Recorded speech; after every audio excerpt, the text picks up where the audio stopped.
Shalom, puji Tuhan, jemaat Tuhan, shalom. Shalom. Haleluya.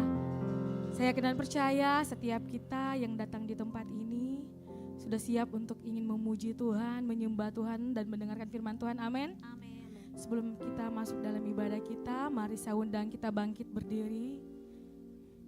Kita mau buka ibadah kita di dalam doa, mari kita tundukkan kepala, kita doa. Bapa yang di dalam sorga, Bapa yang kami sembah, Yesus Kristus Juru Selamat kami. Terima kasih untuk kebaikan Tuhan.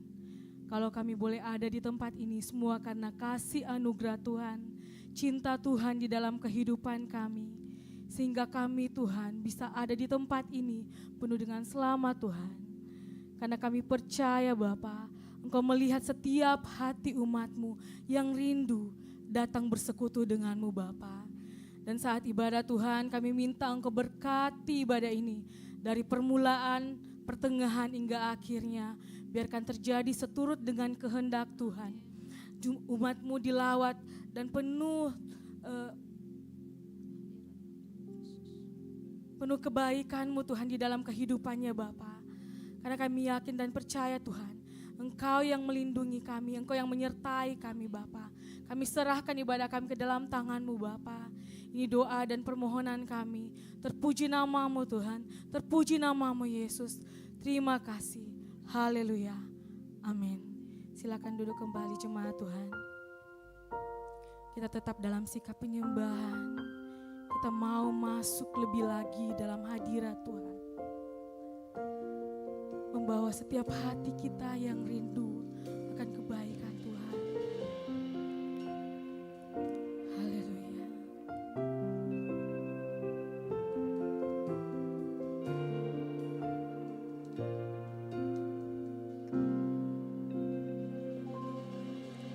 Ku datang Tuhan, temukan wajah-Mu dengan hati tulus. Hanya rasa cinta kepadamu yang menarikku dekat padamu. Hati yang menyembah, hati yang melekat padamu Yesusku, kekasih hatiku. Engkaulah hidupku.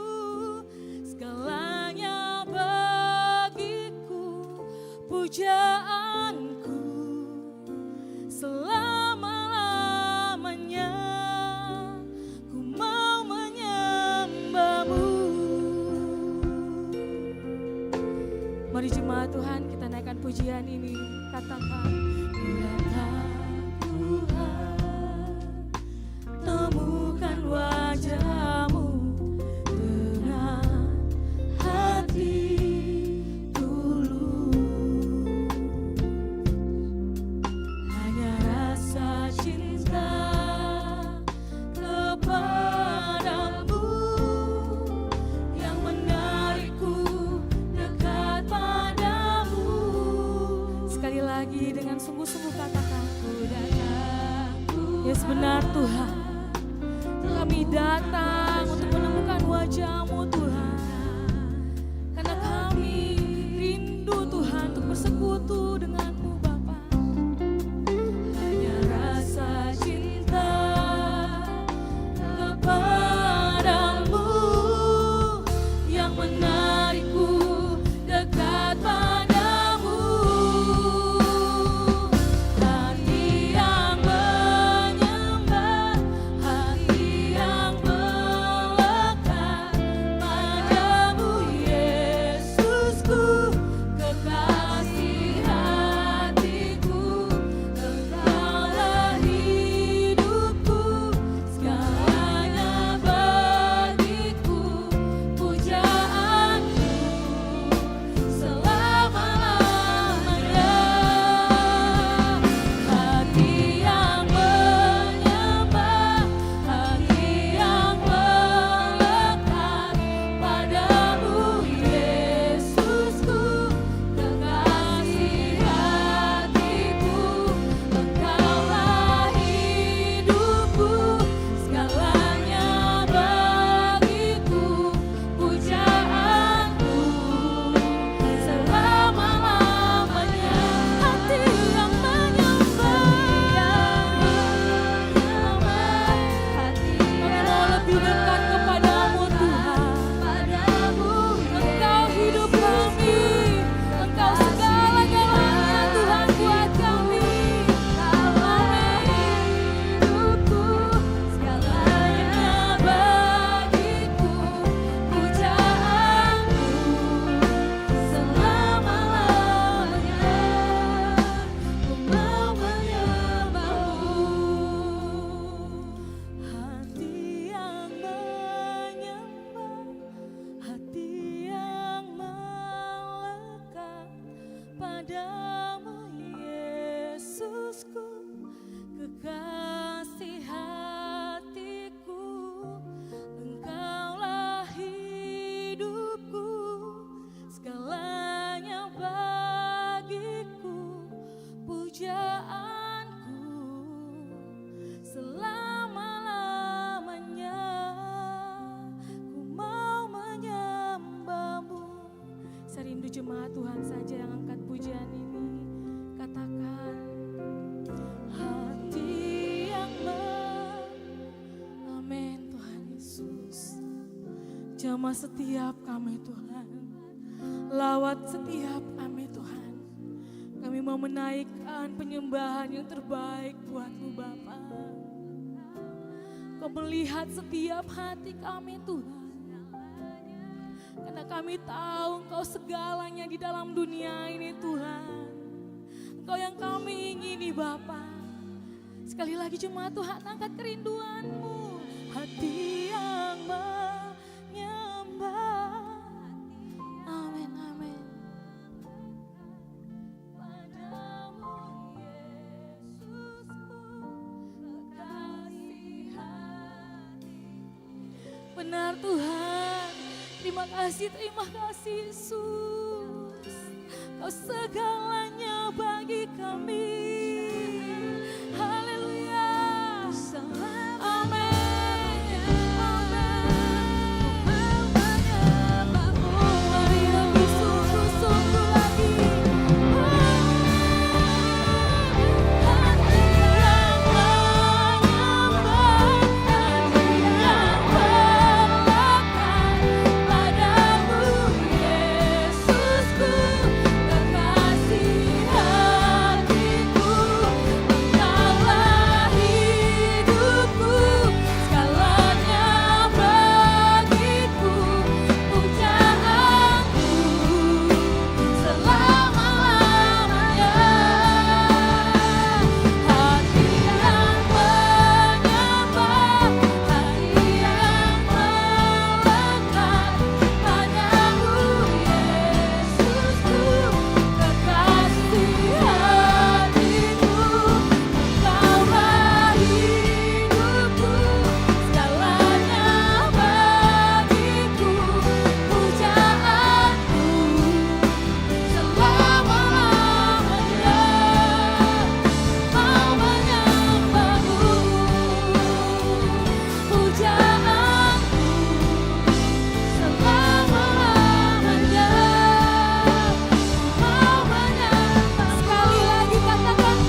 kekuatan Bapa. Roh yang Engkau berikan kepada kami itu yang membuat kami bisa melewati hari-hari kami. Kami percaya Engkau yang memberikan janji kepada kami untuk melindungi kami, memberikan kami pertolongan. Karena kami tahu Tuhan Yesus, Engkau Bapa yang selalu menyertai kami. Terima kasih Tuhan. Terima kasih Yesus. Seumur hidup kami Tuhan, kami mau menyembah Engkau. Kami mau melekat kepadamu Bapa. Haleluya. Hati yang menyembah, hati yang melekat padamu Yesusku, kekasih hatiku. Engkaulah hidupku, segalanya bagiku, pujaanku selama-lamanya. Hati yang menyembah, mari jemaat Tuhan, saya undang kita bangkit berdiri. Kita mau lebih lagi menikmati hadirat Tuhan. Yes. Engkaulah hidupku, segalanya bagiku, pujaanku selama-lamanya. Ku mau menyembahmu.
Pujian kami.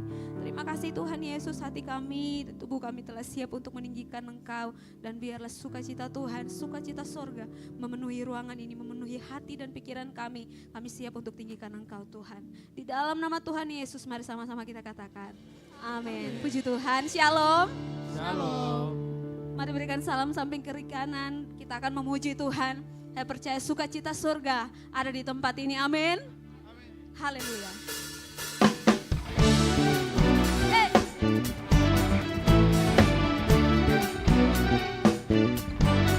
Mari berikan sorak-sorak yang terbaik buat Tuhan Yesus kita.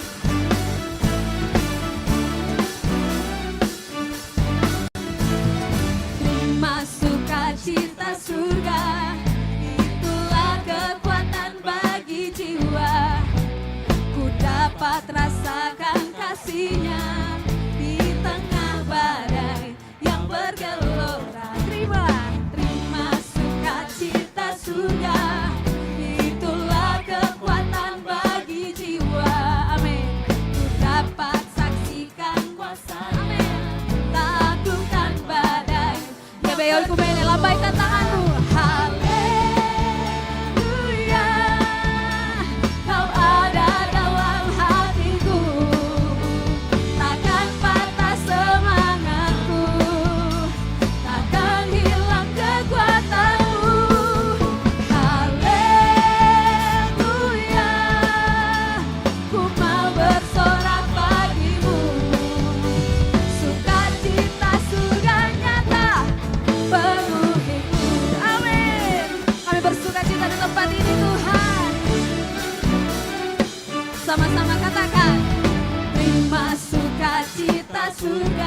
kekuatan. Amin. Bagi jiwa Ku dapat dapat rasakan kasih-Nya di tengah badai. di tengah badai yang bergelombang. Mari kita terima sukacita. Sukacita surga Itulah kekuatan bagi jiwa.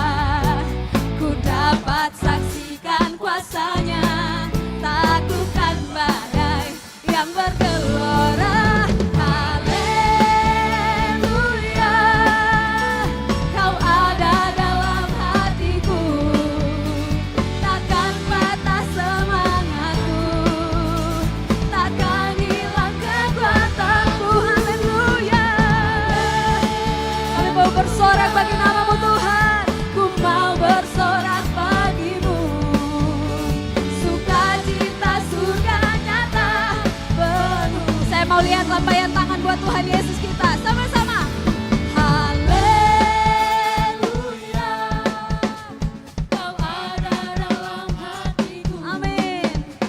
Takkan patah semangatku, takkan hilang kekuatanku. dan hilang Amin. Haleluya.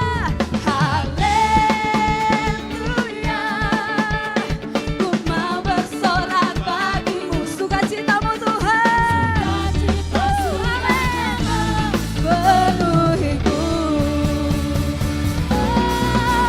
Haleluya. Kami bersyukur Engkau ada dalam hidup kami. Takkan patah semangatku, amin. Takkan hilang kekuatanku, haleluya. Ku mau bersorak bagimu, sukacita surga nyata penuh. Lebih lagi kita katakan haleluya.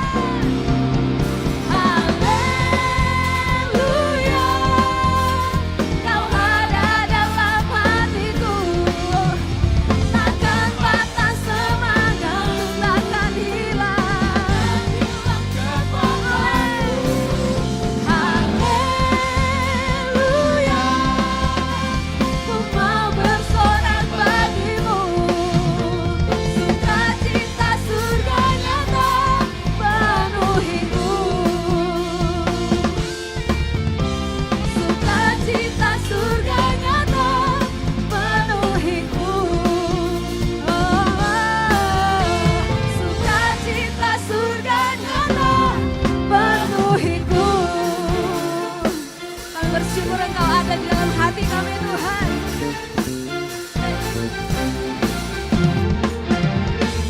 Sorak-sorak bagi Tuhan Yesus kita. Haleluya. Saat sukacita surga ada dalam hidup kita, kita menjadi orang-orang yang menang. Amin. Lihat samping kiri kananmu, berikan senyum yang terbaik. Mari kita memuji Tuhan lebih lagi. Haleluya.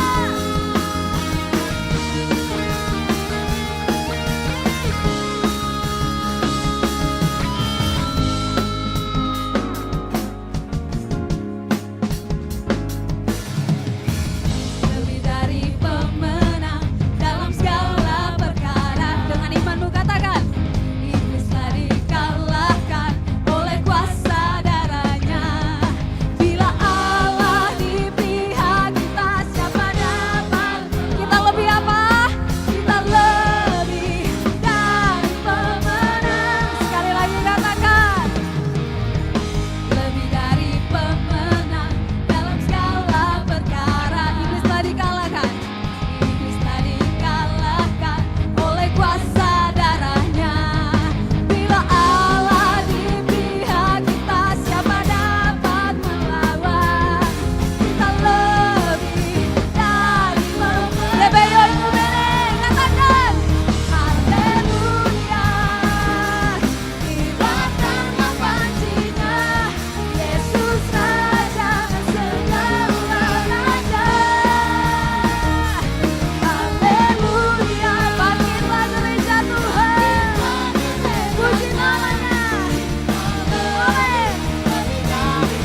Kompak-kompak kita lebih dari pemenang.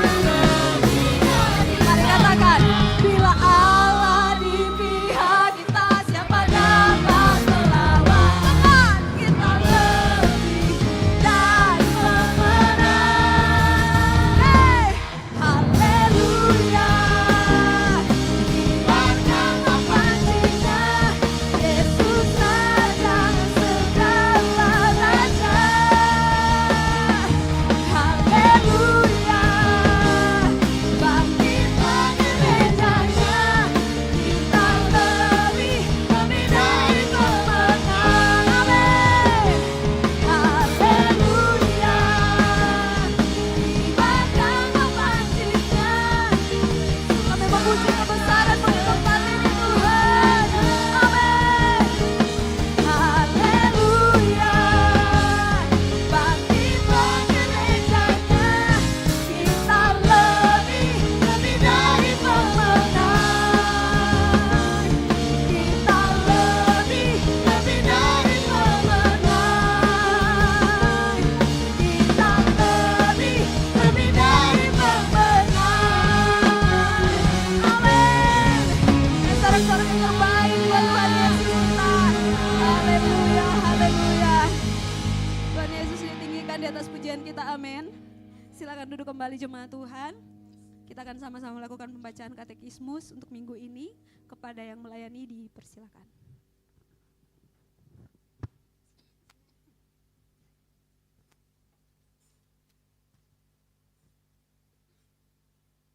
Shalom jemaat Tuhan yang dikasih. Selamat datang di GBI Okumene. Katekismus minggu ini terdapat satu pertanyaan mengenai soteriologi atau keselamatan. Pertanyaannya akan saya bacakan dan jawabannya akan kita baca bersama-sama. Pertanyaannya, apakah konsekuensi orang-orang yang tidak mengalami pertobatan? Mari baca bersama-sama jawabannya. 3, 2, ya. Orang-orang yang tidak mengalami pertobatan akan merasakan murka dan hukuman Allah yang adil atas mereka. Mari baca bersama-sama ayatnya dalam Roma 2 ayat 5. 3, 2 ya. Tetapi oleh kekerasan hatimu yang tidak mau bertobat, engkau menimbun murka atas dirimu sendiri pada hari waktu mana murka dan hukuman Allah yang adil akan dinyatakan. Demikian katekismus kita minggu ini. Tuhan Yesus memberkati.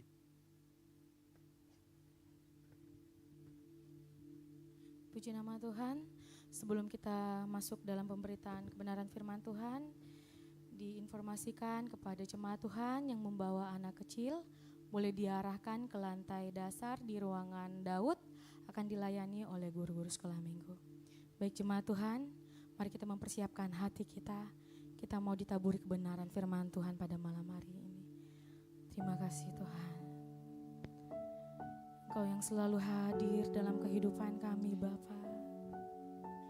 Engkau yang selalu memberikan kami penopang-Mu Bapa, untuk bisa kami melewati hari-hari kami. Kami bersyukur Tuhan, penyertaan-Mu sempurna, perlindungan-Mu sempurna dalam hidup kami. Haleluya.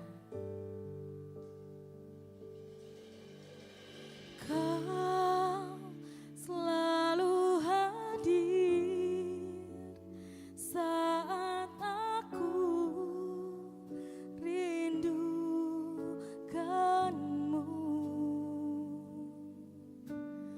Kau yang selalu setia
buat Tuhan kita.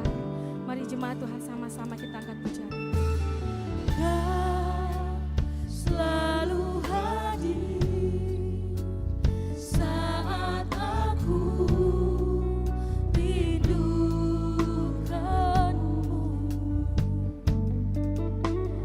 Kau yang selalu setia menopangku dengan kasih setia.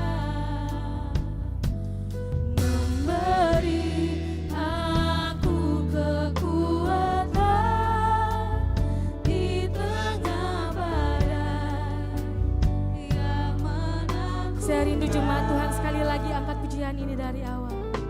Kau selalu hadir. Terima kasih Tuhan, kehadiran-Mu di dalam hidup kami. Kau yang memberikan kami kekuatan Bapa. Terima kasih, tolongan-Mu. Haleluya Yesus. Amin.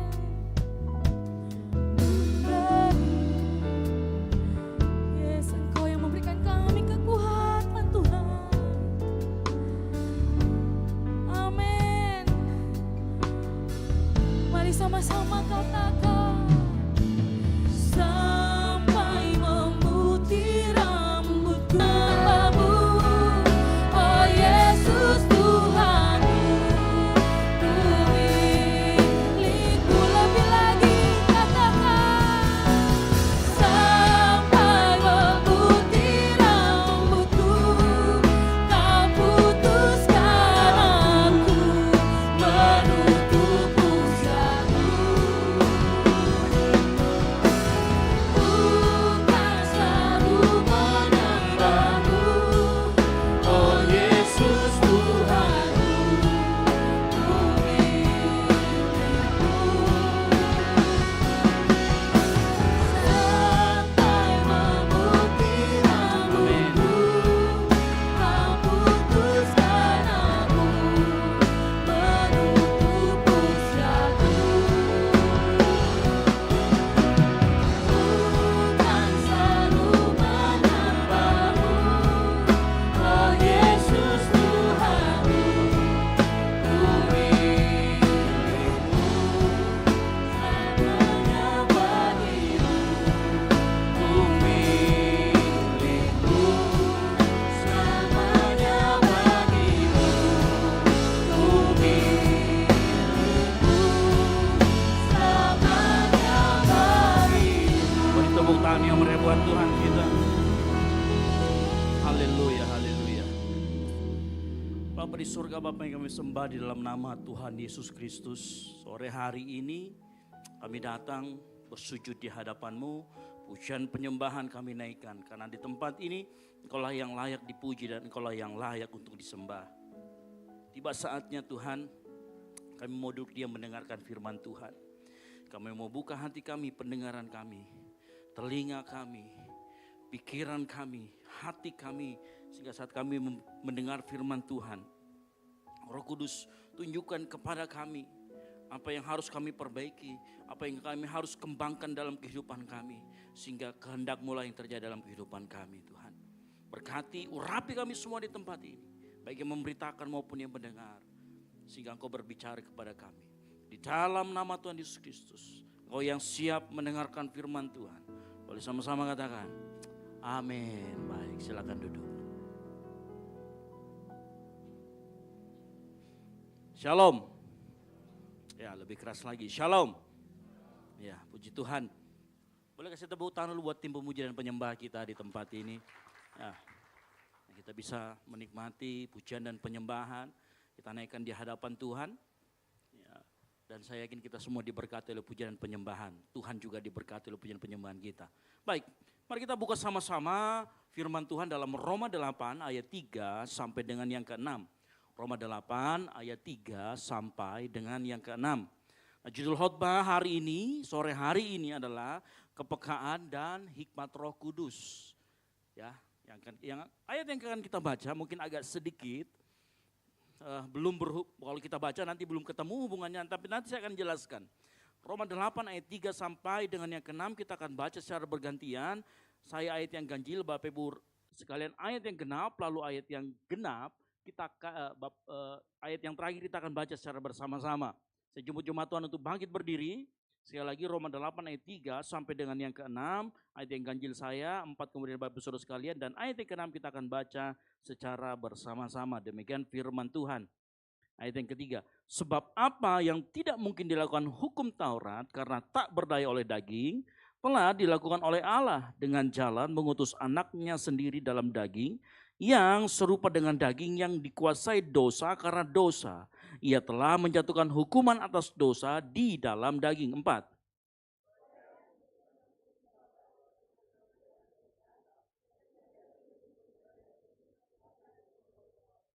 Sebab mereka yang hidup menurut daging memikirkan hal-hal yang dari daging. Mereka yang hidup menurut roh memikirkan hal-hal yang dari roh. 6 sama-sama. Karena keinginan daging adalah maut, tetapi keinginan roh adalah hidup dan damai sejahtera. Amin. Silakan duduk. Berbagai orang yang membaca, merenungkan dan melakukan firman Tuhan. Saya akan mulai sore hari ini dengan sebuah pertanyaan. Pernahkah kita atau saudara sekalian menolong orang, niatnya baik.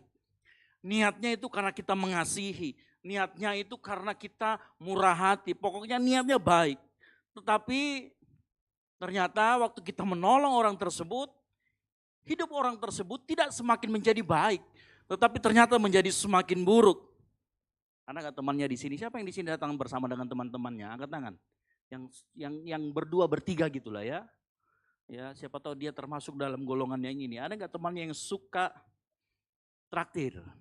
Ya, teman yang berkali-kali kita suka traktir dia, karena kita mengasihi dia. Kita selalu traktir. Awalnya bagus dan memang karena kita mengasihi dia.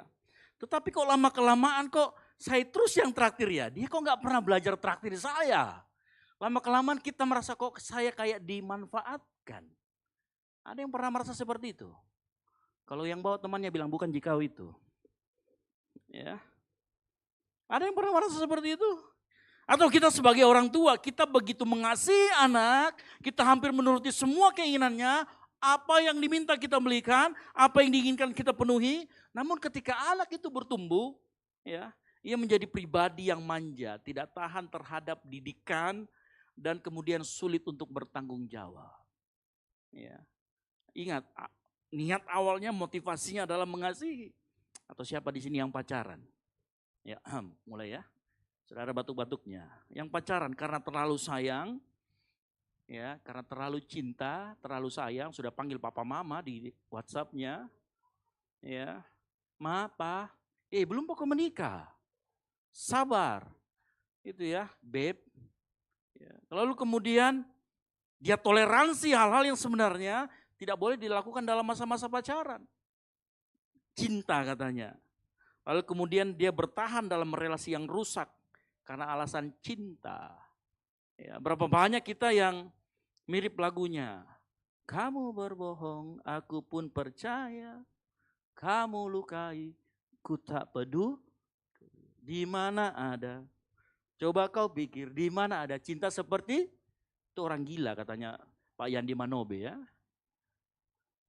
Berapa banyak kita yang ternyata kita sebenarnya tulus mencintai, tapi seringkali kita malah dimanfaatkan. Pertanyaannya adalah begini, apakah kita mencintai atau mengasihi itu salah? Ya kalau kau salah beda agama sudah salah. Tapi coba hubungan kita sebagai orang tua dan anak, atau kayak seperti tadi kita berteman, apakah mengasihi itu salah? Nah ini yang kita akan sore hari ini pelajari, kita akan temukan jawabannya sama-sama. Makanya saya selalu katakan saat kita datang ke tempat ini, siapkan catatan, siapkan hati yang mau dikoreksi. Yang setuju katakan amin. Nah kita akan belajar sama-sama, yang saya belajar katakan amin. Nah ayat yang kita baca di dalam Roma 8 ayat 36 ya, adalah ayat yang sebenarnya banyak berbicara mengenai manusia daging dan manusia roh. Bagaimana hidup menurut roh, bagaimana hidup menurut daging. Lalu mungkin kita bertanya, kamu nanya gitu ya. Apa hubungan ayat ini dengan yang namanya hikmat Roh Kudus. Nah, saya mau kita perhatikan ayat yang kelima, dikatakan begini.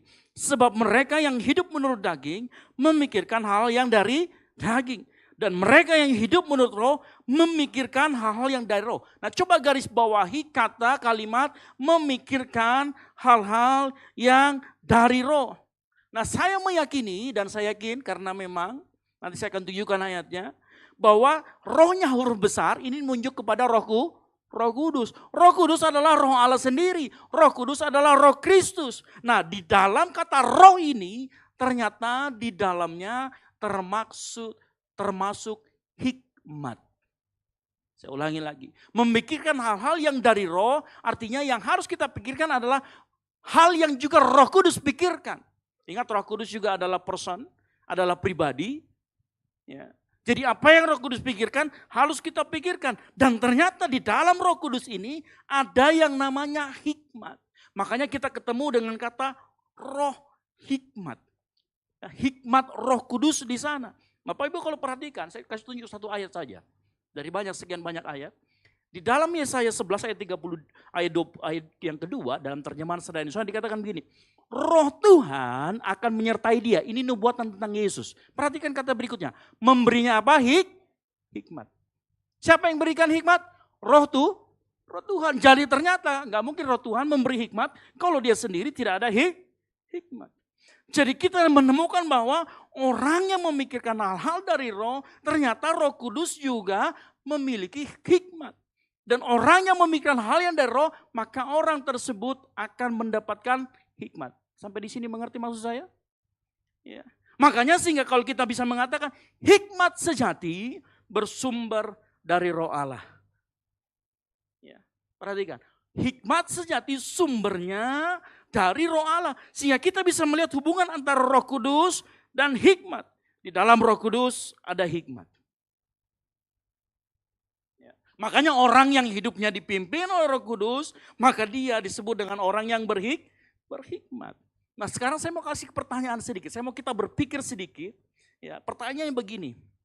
Kalau di dalam Roh Kudus ada hikmat, kenapa di dalam Galatia 5 tidak ada yang disebut dengan hikmat di sana? Saya bacakan. Di dalam Galatia 5 enggak ada hikmat. Secara literal tidak ada kata-kata hikmat di sana. Betul atau tidak? Lihat baik-baik yang saya tampilkan di atas. Damai, sejahtera, sukacita, kemurahan, kebaikan. Enggak ada. Enggak ada kata bijaksana juga di sana. Ya. Namun tahukah Bapak Ibu Saudara sekalian, hikmat dan buah roh sangat berkaitan erat dan tidak mungkin bisa dipisahkan.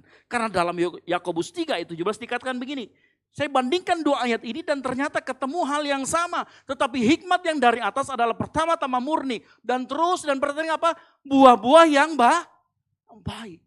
Kalau kita melihat konstruksi ayat ini kita mendapati ternyata buah roh adalah buah-buah yang baik. Jadi kita ternyata mendapati ternyata di dalam buah roh itu juga ternyata ada hikmat.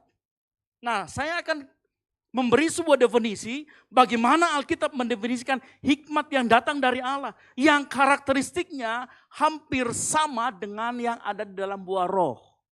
Ya. Karena kita melihat bahwa hikmat Allah ternyata datang bersamaan dengan Roh Kudus. Karena itu hikmat itu selalu ada bersama dan di dalam buah roh. Yang mengerti katakan amin. Sehingga saat buah roh keluar dari hidup kita, ada hikmat juga di sana. Halo. Nah, saya akan kasih sebuah contoh dan apa hubungan antara buah roh dan hikmat. Ingat tadi buah roh asalnya dari Roh Kudus. Ya, roh Tuhan, roh Allah, roh Kristus. Dan di dalamnya ada hikmat. Perhatikan, apa hubungan yang erat antara buah roh dan hikmat? Karena buah roh itu ya menentukan alasan mengapa dan apa yang kita lakukan atau rasakan. Hikmat itu menentukan bagaimana, kapan dan kepada siapa karakter yang baik itu, buah roh itu kita nyatakan secara tepat. Saya ulangi lagi. Buah roh itu menyatakan mengapa kita melakukan hal tersebut dan apa yang kita rasakan. Lalu kemudian hikmat itu akan menentukan bagaimana bentuknya, kapan, ya. Dan yang terakhir adalah kepada siapa hal yang baik tadi, buah roh itu dinyatakan secara tepat guna. Makanya perhatikan, tanpa hikmat, walaupun tidak bisa dipisahkan, manifestasi karakter roh, buah roh, itu bisa disalahgunakan dan menjadi tidak tepat sasaran. Nanti saya akan tunjukkan contoh-contohnya dari buah-buah roh yang muncul. Ya. Jadi di sini, hikmat itu seperti sebuah sistem kendali dari buah roh. Ya. Hikmat adalah sistem kendali dari buah roh. Jadi kalau kita baik itu nggak cukup hanya baik. Kita juga harus memiliki hikmat. Dan itu semua ada dalam pimpinan kalau hidup kita dipimpin oleh Roh Kudus. Saya kasih contoh. Ya, dari 9 buah roh yang tadi saya sampaikan. Kasih dengan hikmat, maka kasih itu akan membangun. Tetapi kasih yang dilakukan tanpa hikmat itu kemudian bisa memanjakan dan menyebabkan ketergantungan. Saya kasih contoh, siapa di sini yang sebagai orang tua? Anaknya minta apapun kita kasih. Orang tua yang mengasihi anaknya pasti tidak langsung menuruti semua keinginan anaknya. Betul apa betul? Bayangkan kalau anak kita umur 11 tahun minta Ferrari. Halo? Nggak mungkin kita kasih, kenapa? Pertama nggak ada duitnya, betul apa betul? Ya. Yang kedua mau diparkir di mana? Yang ketiga dia belum cukup umur. Kalau kita sekedar mengasihi tanpa hikmat, dibeliin aja. Ya. Belum lagi perawatannya, biarlah pajaknya lagi. Halo, betul atau tidak? Ya. Makanya bentuk kasih kita harus memiliki hikmat di dalamnya. Karena wahyu sama seperti Tuhan Yesus. Tuhan Yesus itu waktu dia mengasihi kita, dia tidak selalu memberikan apa yang kita doakan. Betul atau tidak? Kenapa? Karena firman Tuhan pernah berkata, barang siapa kukasihi ia kutegur dan kuhajar. Sebab itu relakan hatimu dan bertobat. Ternyata bentuk kasih bisa juga kita dihajar. Betul atau tidak? Waktu Tuhan ngomong, aku cinta kepada rumah Tuhanku, kenapa rumah Bapakku kau bikin jadi sarang penyamun? Apa yang Yesus lakukan? Dia bongkar, balikan semua jual-jualan di sana. Kenapa? Bentuknya bukan lagi, jangan begitu ya. Enggak. Bentuknya apa? Dengan hikmat Tuhan, dia mengamuk di tempat itu. Lihat. Ini contoh. Sama. Kalau engkau lagi pacaran, engkau mengasihi pacarmu dengan murni, dengan hikmat, ya. Berani itu tolak ajakan having sex before married. Kalau mulai dipegang-pegang bilang, hey, putus. Halo, jangan dipegang-pegang, tambah lagi. Orang gila. Itu namanya engkau mengasihi tanpa hikmat. Kalau engkau berpikir panjang pada saat menjalin hubungan, nggak akan diapa-apai itu anak orang. Betul apa betul? Yang cewek jangan mau diapa-apai. Atau ceweknya juga ngapa-ngapai orang. Halo? Kalau kita mencintai orang, jaga sampai pemberkatan. Yang setuju katakan amin. Jangan berhubungan, jangan kayak laganya kayak suami istri. Kemana-mana berdua. Ya. Nggak perlu. Itu hikmat. Mengasihi kemudian tetap ada batasannya. Jangan sampai, deh. Ya. Hikmat itu memberitahu kita berkata tidak demi menjaga kekudusan dan masa depan. Itulah bentuk tertinggi dari kasih. Kasih dan hikmat. Ingat itu. Coba perhatikan. Sukacita. Sukacita dengan hikmat artinya memiliki kesadaran bahwa sukacita tidak bergantung pada situasi eksternal. Enggak ada duit, status lajang, enggak nyaman dan sebagainya. Melainkan pada jaminan Allah. Filipi 4 ayat 4 berkata apa? Bersukacitalah senantiasa dalam Tuhan. Bersukacitalah. Yang belum nikah di sini angkat tangan. Banyak. Yang jomblo enggak usah iri sampai sudah pacaran. Ya. Enggak usah iri. Gara-gara samping kiri temanku semua tuh saya jadi minyak nyamuk. Jadi kayak nyamuk di sini. Lama kelamaan karena teman-temannya dia pacaran, dia belum sembarang minta terima. Biar namanya Rosid, Fajrul diterima semua. Halo. Ya. Nggak usah iri-irian, nggak usah. Ya. Kalau belum Tuhan pertemukan, tetap sukacita, tetap datang ke gereja. Coba lihat samping kiri kanannya, siapa tahu ada. Ya kan? Halo. Dengar baik, sukacita. Kalau tidak tanpa hikmat, Belum lagi kalau misalnya sukacita tanpa hikmat. Di tempat orang meninggal, sukacita. Orang gila. Ya. Senangku dengar beritamu. Saya yakin ya, Anda akan disuruh keluar beserta dengan kursi yang Anda duduki. Dilempar. Ya, hikmat bisa melihat kita keadaannya ada di mana. Ya. Yang berkeluarga, sukacita dengan hikmat akan menjaga atmosfer rumah tangga tetap hangat.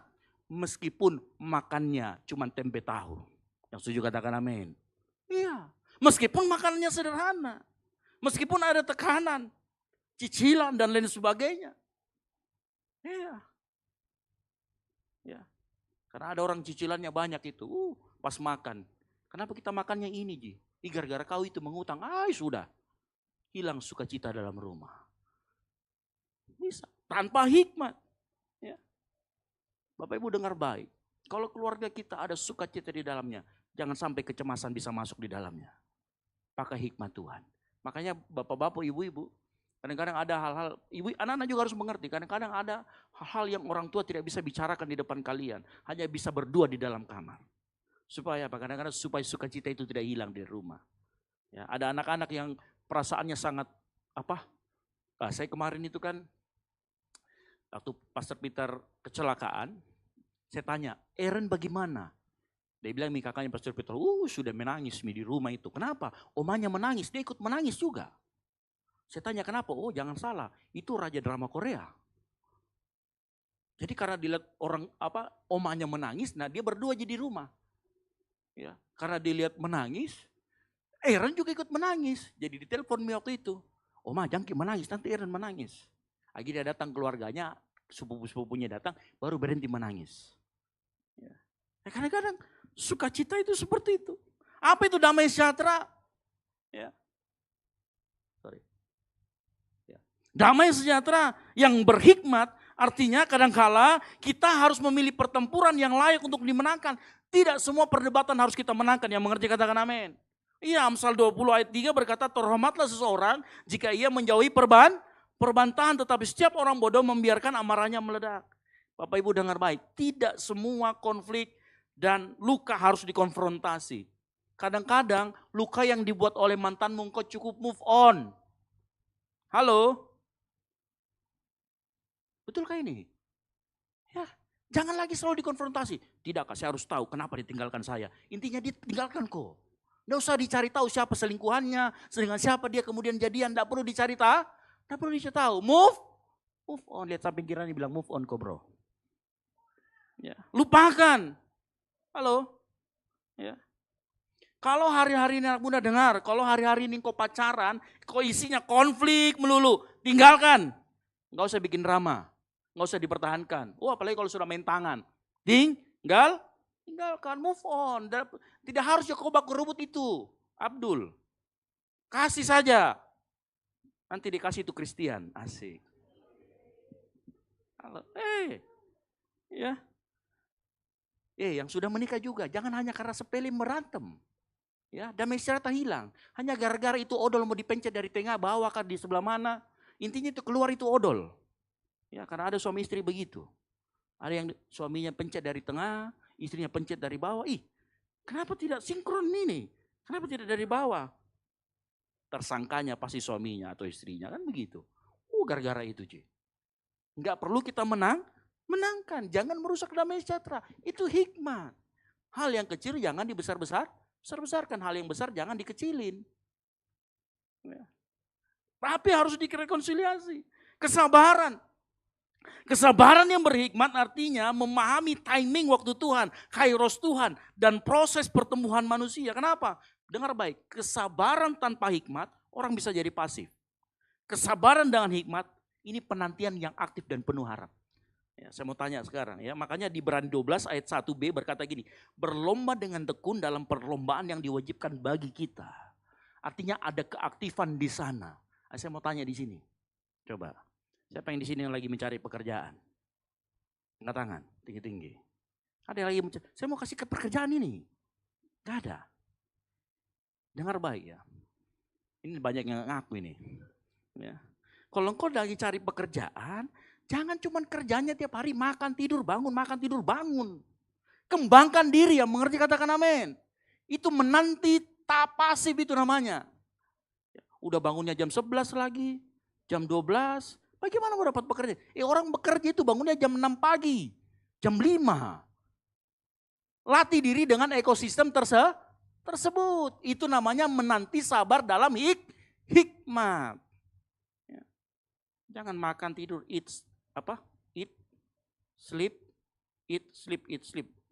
Itu mirip dengan apa yang sering kita makan sama-sama yang haram. Eat, sleep juga kerjanya. Ya. Halo? Ya, kalau kita memang menunggu, kita mau dapatkan pekerjaan, kembangkan diri kita, kembangkan talenta kita. Ya. Coba lihat apa yang bisa kita lakukan, keterampilan apa yang bisa. Saya itu aneh, saya kan beberapa kali di tempat saya ada anak-anak yang PKL, yang magang dan lain sebagainya. Ada loh anak mahasiswa, disuruh pakai Excel tidak tahu. Haleluya, saya bilang. Saya SMA sudah tahu pakai Excel. Serius. Karena dulu tetangga saya itu waktu saya masih kecil, jadi waktu kelas 6 SD sampai SMP, sebelah saya itu tukang ngetik. Sebelah saya itu satu rumah dikontrak sama 4 mahasiswa. Dan 4 mahasiswa ini buka yang namanya jasa pengetikan. Jadi komputernya di sana 4. Saya office boy-nya. Jadi dia bikin pelatihan tentang komputer, Excel. Saya nongkrong di situ. Jadi SMA itu orang belum tahu Excel, saya sudah tahu Excel. Nah ini astaga. Maksud saya coba melatih diri. Apa yang bisa kita lakukan? Ya. Jangan sampai kita bikin, ini yang kuliah-kuliah, bikin daftar pustaka dan daftar isi masih manual. Ketinggalan zaman kok bro. Ya. Yang sudah, yang buat orang yang tua. Bapak-bapak, ibu-ibu, perhatikan anak kita. Anak kita mungkin lambat belajar. Tapi coba perhatikan, siapa tahu ternyata bakatnya bukan di matematika, tapi di seni. Ya. Siapa tahu anak kita tidak pandai di dalam hitung-hitungan, tapi pandai dalam bahasa. Atau sebaliknya, siapa tahu anak kita tidak pandai dalam bahasa, tapi ternyata dia pintar dalam melukis dan lain sebagainya. Pintar hitung-hitungan. Ini perlu didampingi, perlu kesabaran. Ya. Jangan sampai kita cap, dasar bodoh, anak siapa kau ya? Anaknya papa mamanya lah. Ya kan? Kesabaran dengan penuh hikmat, mau mendampingi anaknya. Kemurahan. Ya. Kok enggak bergerak? Halo? Nah, kemurahan. Kemurahan yang dilakukan dan berhikmat artinya saat menolong orang lain dengan cara memberdayakan, bukan membuat mereka bergantung atau memfasilitasi kemalasan mereka. 2 Tesalonika 3:10 berkata apa? Sebab juga waktu kami berada di antara kamu, kami memberi peringatan ini kepada kamu. Sama-sama kita sebut yuk. 3, 2, 1. Jika seorang tidak mau bekerja, janganlah ia makan. Ya. Halo? Iya. Jangan sampai kemurahan kita membuat orang lain tidak bisa mandiri. Ada sini temannya suka pinjam-pinjam uang? Ada? Atau tidak ada? Tidak mau ngaku? Ya, malu, ada di sebelahku, begitu. Ya. Kalau seorang teman kita, dia pinjam uang, terus kita tahu itu untuk gaya hidup, atau untuk judi, tahu gaya hidup. Dia masih punya utang kita banyak, tapi dia pergi liburan. Gaya hidup itu. Ya. Dia mau pinjam uang kita, hikmat menuntun kita untuk menolak meminjamkan uang. Ya, kenapa? Dengan begitu, Bapak Ibu kalau ada yang seperti itu, ada ini lowongan pekerjaan kalau mau. Kau di situ kerja supaya kau bisa hasilkan uang. Kasih dia, jangan belikan makan, jangan kasih. Ya. Ada di sini orang yang meminjam tidak pernah balikin uangnya. Ya. Saya sebagai hamba Tuhan, itu biasanya tiba-tiba loh. Jangan salah, hamba Tuhan juga kadang-kadang di chat.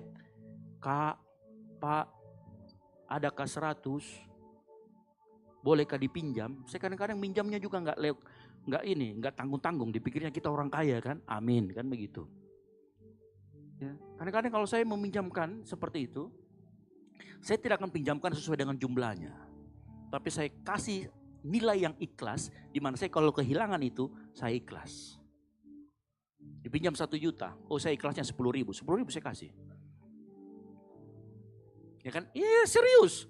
Kalau dia keseringan minjam, kalau keseringan dan kita tahu gaya hidupnya. Ya. Bahkan saya berani bilang tidak. Karena seringkali utang piutang itu bikin orang hubungan jadi rusak loh. Oh, jujur saya ada, cuman saya nggak sebut namanya. Ya, ada yang pinjam duit saya dulu, ya, jemaat. Setelah dia pinjam nggak pernah datang lagi ke gereja. Kalau saya chat dipikir saya mau nagih. Kalau saya mau tanya keadaannya gimana. Ya. Rusak kadang-kadang. Makanya kita harus punya hikmat. Ya. Jangan sampai orang kemudian menjadi tidak mandiri. Ya. Termasuk kalau kita pinjamkan keluarga kerabat yang jauh. Kita pinjamkan dia secara finansial. Diskusikan dengan pasangan Anda buat yang berkeluarga. Yang setuju katakan amin. Iya. Jangan kita kirim diam-diam. Diskusikan dengan suami atau istri. Si ini mau pinjam loh. Gimana kita kasih atau tidak? Diskusikan.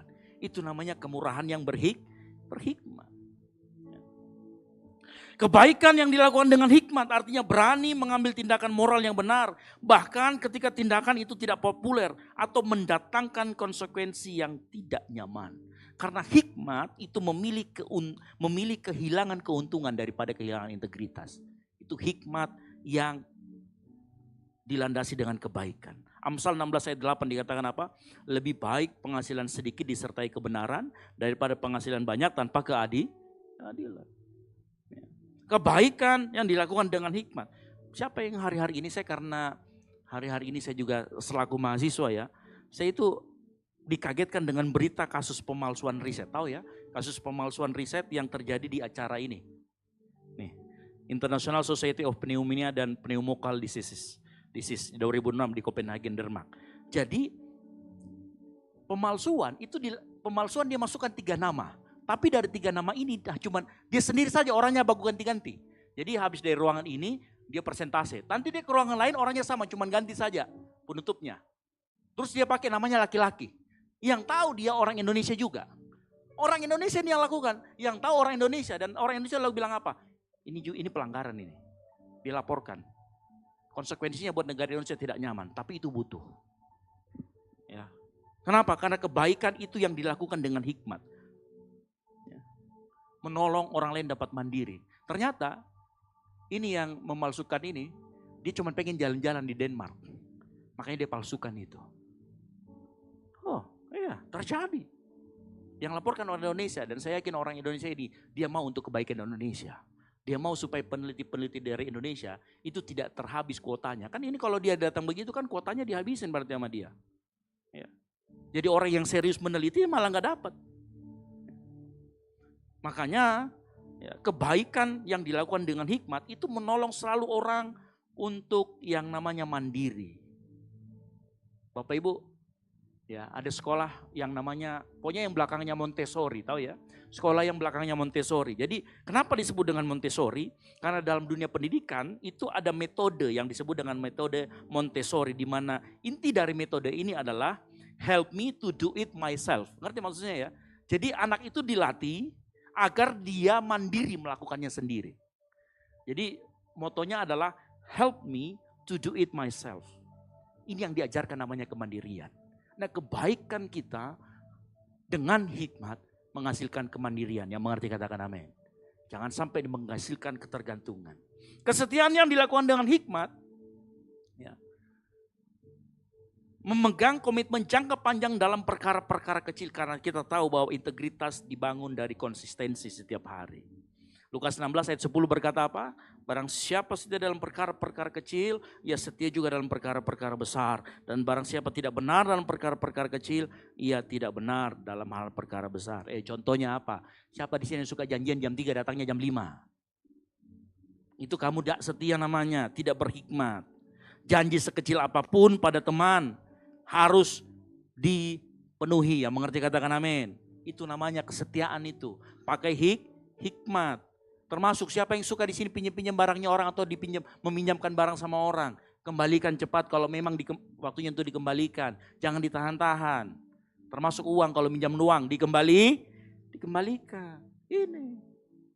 Ya. Untuk yang berkeluarga, Bapak Ibu dengar baik, jaga komitmen untuk tidak membuka ruang curhat yang terlalu intim secara emosional dengan lawan jenis. Karena itu bisa membuka celah untuk kita berubah menjadi tidak setia. Itu namanya juga hikmat.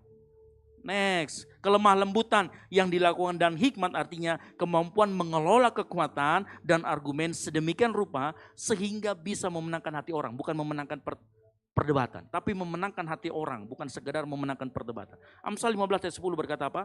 Jawaban yang lemah lembut meredakan kegeraman, tetapi perkataan yang pedas membangkitkan marah. Ingat, kelemah lembutan itu bukan lemah gemulai.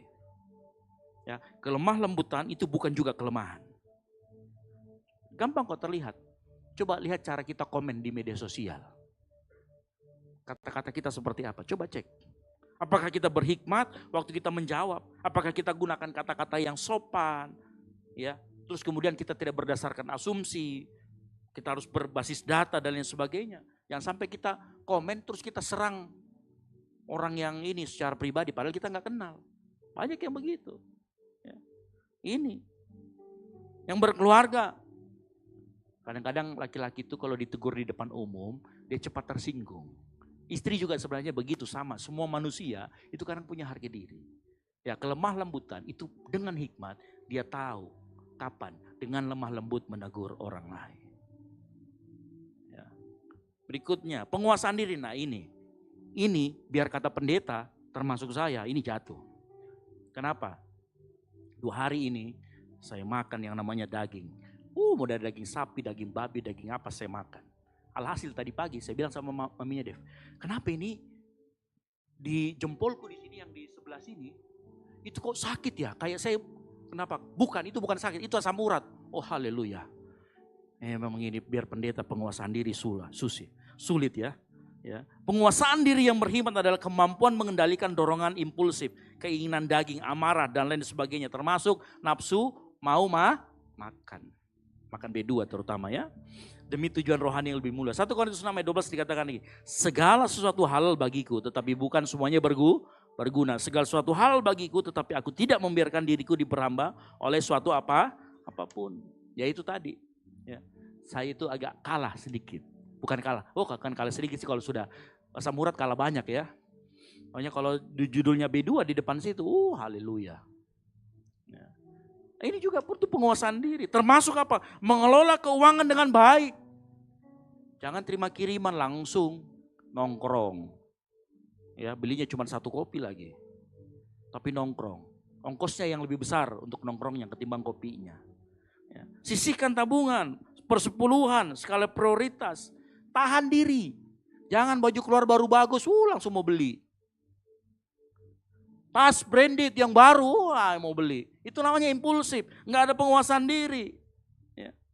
Buat kita yang berkeluarga, bapak-bapak, ibu-ibu kalau lagi stres dari pekerjaan, jangan diluapkan di rumah. Ya, kita butuh menguasai diri kita. Kalau kita sedang stres, jangan melampiaskan ke pasangan, apalagi anak, mereka nggak tahu apa-apa. Ya. Penguasaan diri juga itu tahu kapan harus berbicara, tahu kapan harus diam. Dan tahu bagaimana mengelola emosi. Lihat, semua buah roh kalau tidak dikendalikan dengan hikmat, maka malah dia akan tidak tepat guna. Sebaliknya, kalau di dalam buah roh itu dikendalikan oleh hikmat, maka dia akan membangun. Mungkin sampai sini yang bertanya, kalau begitu, kalau hikmat begitu penting untuk mengarahkan buah roh, bagaimana kalau kita kurang berhikmat? Atau bagaimana jika saya sering salah mengambil keputusan? Nah kabar baiknya, hikmat itu bukan hanya untuk pendeta. Hikmat juga bukan hanya untuk orang tua. Bukan hanya untuk gembala atau orang dosen teologi, bukan. Atau bukan orang yang lama sudah jadi Kristen. Hikmat tersedia untuk engkau dan saya yang mengerti, katakan amin. Baca baik-baik, Yakobus 1 ayat yang ke-5. Sama-sama kita baca, 3, 2, 1. Tetapi apabila di antara kamu ada yang kekurangan hikmat, hendaklah ia memintakannya kepada Allah yang memberikan kepada semua orang dengan murah hati dan dengan tidak membangkit-bangkit. Maka hal itu akan diberikan kepadanya. Halo? Ya. Bapak Ibu, saya mau kasih tahu. Ayat ini berkata kalau kamu kekurangan hikmat, minta sama sang sumber hikmat, yaitu Allah sendiri. Ingat, hikmat itu bukan kecerdasan intelektual, pintar matematika, pintar bahasa, bukan. Hikmat lebih daripada itu. Dan itu sumbernya dari Allah sendiri. Makanya perhatikan, kalau saat ini hari-hari ini kau menghadapi keputusan yang sulit, relasi yang rumit, putuskah, nyambungkah, putuskah, nyambungkah? Ya, kalau beda agama jelas putus. Ya. Tapi kalau siapa tahu sama keyakinannya tapi toksik, ya. Kita bingung, rumit ini. Sudah dikenal paling dia sama keluargaku, saya juga sudah dikenal sama keluarganya. Ayo bagaimana ini? Saya mau kasih tahu, kalau engkau kekurangan hikmat, minta sama Tuhan yang mengerti, katakan amin. Pelayanan membingungkan, tantangan dalam pekerjaan, datang sama Tuhan, minta Bapa, aku minta hikmatmu tunjukkan. Saya pernah ngalamin itu kok. Beberapa waktu yang lalu, ya saya rahasiakan namanya lah ya, tapi bagi yang tahu cukup sudah situ ya. Ada yang datang mengaku kepada saya bahwa dia ini petobat baru dari seberang. Waktu dia datang ke tempat ini, saya itu minta sama Tuhan, Tuhan, saya tidak mengerti tentang ini. Tapi Tuhan tolong bukakan siapa orang ini sebenarnya. Dan betul Tuhan bukakan. Dalam waktu 1 minggu Tuhan kasih tahu dengan cara yang ya agak sedikit menarik lah caranya ya. Pokoknya unik lah caranya. Saya tahu, oh ternyata orang ini bukan orang mau betul-betul bertobat. Dia mau memanfaatkan kita. Ya, minta hikmat sama Tuhan akan bukakan. Ya. Bapak Ibu kalau hari-hari ini menghadapi pilihan banyak sekali. Kan pilihan kadang-kadang bukan yang jelek dan baik. Kadang-kala baik dan paling baik. Ini butuh hikmat. Belum lagi berpikir masa depan seperti apa. Itu juga butuh hikmat. Nah kalau engkau hari-hari ini mengalami seperti itu, dengar baik. Ada Bapamu di surga yang adalah sumber segala hikmat. Dia mau kasih kita hikmat. Halo? Makanya dengar baik. Saya kasih sebuah definisi tentang hikmat yang apa yang saya dapatkan dari waktu saya pelajari ini. Ya. Sorry. Kok salah? Ya. Hikmat, ya. Kok salah? Oke. Ini versi 2 atau versi 1 sih? Harusnya versi 2 yang di download ya. Jadi hikmat adalah keterampilan menjalani hidup dengan sukses dan benar sesuai dengan kehendak Allah. Ya, saya ulangi lagi. Hikmat adalah keterampilan menjalani hidup dengan sukses dan benar sesuai dengan kehendak Allah. Jadi keterampilan hidup itu termasuk di dalamnya skill, termasuk di dalamnya kecerdasan, termasuk di dalamnya kemampuan untuk menimbang sesuatu. Ini namanya hikmat. Dan itu sumbernya dari Tuhan. Mungkin kita bertanya sore hari ini, Pak, kalau saya sudah dapat hikmat, artinya saya nggak perlu belajar dong. Orang gila. Tetap perlu belajar. Matius 28 ayat 9 berkata begini, dengar baik. Ini sesudah waktu Yesus terangkat ke surga, dia katakan begini, Matius 28 ayat 19 sampai 20. Di ayat 20 dikatakan apa? Dan ajarlah. Kalau diajar berarti ada yang tidak tahu menjadi tahu. Begitu kita dipimpin Roh Kudus, bukan berarti kemudian kita langsung penuh hikmat. Tidak. Kita juga perlu belajar. Harus ada belajar. Bahkan dalam Kisah Para Rasul 2 dikatakan bertekun dalam pengajaran rasul-rasul. Bertekun dalam pengajaran artinya belajar. Jadi bukan berarti kalau kita sudah minta hikmat lalu kita nggak belajar. Justru sebaliknya. Ya. Hikmat tidak membuat seseorang untuk berhenti belajar. Justru sebaliknya, hikmat membuat seseorang rendah hati untuk menyadari bahwa dia masih perlu belajar. Yang mengerti katakan amin. Iya. Jadi jangan kalau kita sudah berdoa, berarti saya tidak perlu belajar, besok ujian. Dapat demo kok. Ya. Hikmat justru membuat kita semakin ingin belajar. Nah cuman ada masalah Bapak Ibu Saudara sekalian. Seringkali Allah sudah kasih hikmat, Roh Kudus sudah menuntun, firman Tuhan sudah berbicara, tapi kenapa kita manusia seringkali gagal berjalan dalam hikmat tersebut? Ya. Seringkali kita gagal berjalan dalam hikmat tersebut. Karena memang ada beberapa musuh dari hikmat yang berusaha membutakan hati dan pikiran kita. Dari kita peka terhadap hikmat Tuhan. Musuh utama hikmat yang pertama adalah ego atau keangkuhan. Ini musuh pertama hikmat. Kenapa? Musuh utama hikmat adalah orang atau hati yang tidak mau diajar atau tidak mau dikoreksi. Pokoknya dia harus paling tahu, dia orang paling tahu. Dan orang yang seperti ini, maka ciri-ciri utamanya adalah dia ego tinggi dan angkuh. Kenapa? Ego membuat seseorang merasa tahu segalanya, menolak untuk dididik, menempatkan diri di atas kebenaran Allah. Kitab Amsal pernah ngomong gini, lihat baik-baik. Jikalau keangkuhan tiba, tiba juga cemooh. Tetapi hikmat ada pada siapa? Orang yang rendah hati. Orang yang rendah hati dia mau dikoreksi. Tetapi orang yang punya ego, egonya tinggi, angkuh, merasa diri benar, sulit menerima koreksi. Ini yang bahaya. Ini musuh dari hikmat. Makanya kalau orang ego, begitu dengar firman Tuhan dia seleksi. Bagian yang sesuai dengan keinginannya, oh amin. Tapi begitu tidak cocok, salah ini Pak Pendeta di atas ini. Salah.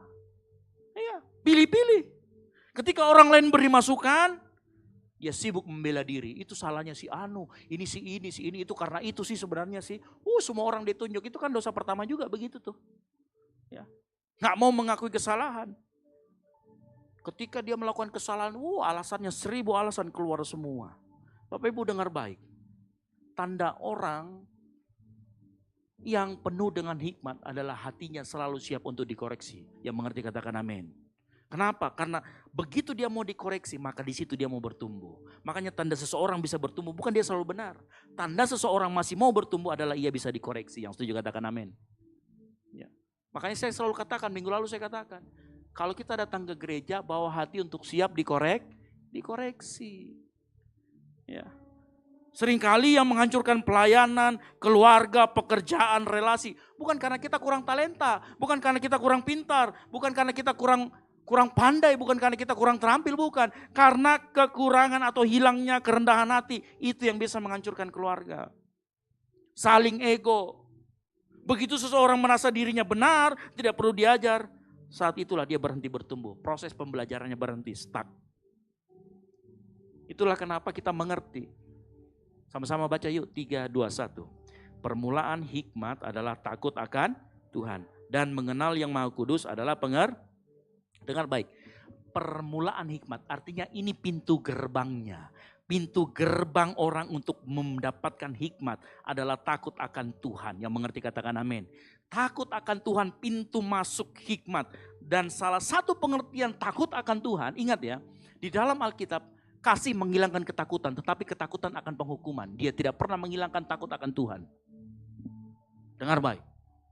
Takut akan Tuhan itu betul-betul rasa takut sama Tuhan, betul-betul. Ya. Dan orang artinya yang takut sama Tuhan, dia tunduk pada pimpinan Roh Kudus. Yang mengerti katakan amin.